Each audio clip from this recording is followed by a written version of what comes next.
민간 국가로 지정이 됐다는 건 물론 에너지부 차원이었고 뭐 해프닝일 수도 있고 어떤 사고일 수도 있습니다만 우리나라가 그렇게 지정이 된 거 아닙니까?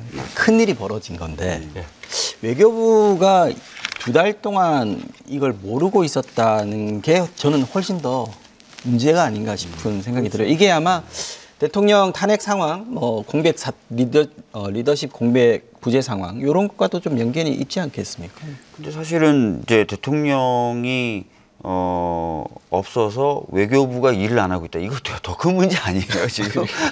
대통령 저희는 이제 국민들은 그렇게 생각하게 될까봐 드리는 말씀이에요. 뭐 우리는 권한대행 시스템이라는 것들을 두고 있고 특히 권한대행 시스템을 미국과는 달리 이제 국무위원 순서대로 하고 있잖아요. 그래서 행정부의 어떤 행정의 연속성이나 이런 것들을 오히려 보장하고 있는 헌법 체계를 가지고 있는데 그런데도 불구하고 지금 제대로 업무를 안 한 거기 때문에 이거를 막 원인을 위쪽에서 찾아가지고 얘기하는 거는 좀 맞지 않다고 보고요. 지금 외교부가 일 제대로 안 한 거예요. 책임져야죠. 뭐. 예. 저는 박준영 의원님의 생각이 좀 다른데 오히려 미국이 우리한테 안 알려준 게 저는 문제라고 생각합니다.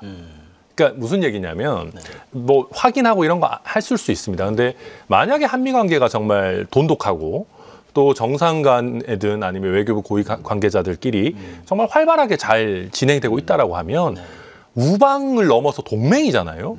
야, 그러면 미국에서 사실은 좀 고위급에서 야, 이거 우리가 사고 나가지고 이렇게 한 건데 그렇다고 뭐 한국이랑 아무것도 안 하겠다는 건 아니고 제한적 영역에서 이거 좀 할 수도 있어. 미리 좀 설명도 해주고. 설명도 좀 해주고 너희도 좀 대처도 하고 뭐 어필할 거 있으면 우리한테 어필도 좀 하고 이게 정상인 거거든요.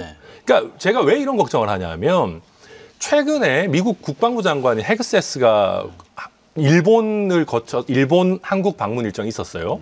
근데 일본만 갔다가 한국 일정을 취소했습니다.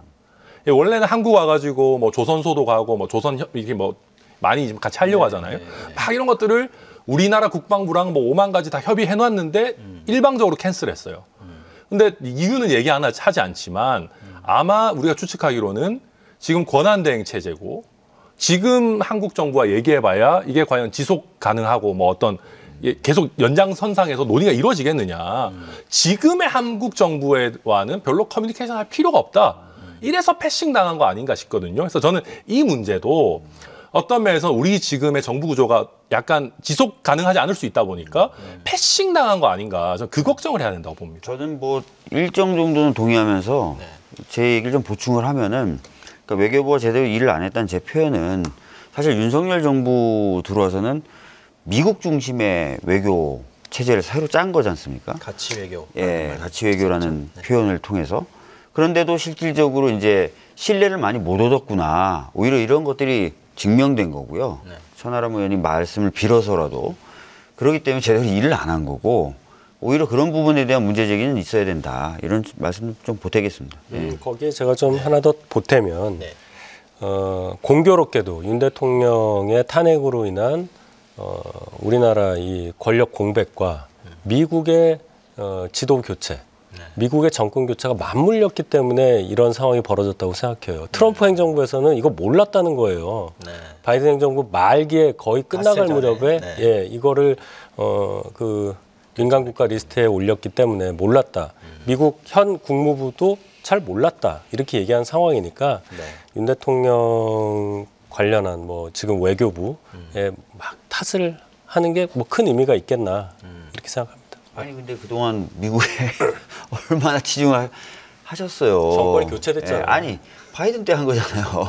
그러니까 그동안 굉장히 많이 투자도 하시고 뭐 치중도 하셨는데 결국 사전에 연락도 못 받았구나 뭐 이런 느낌을 받는 거죠.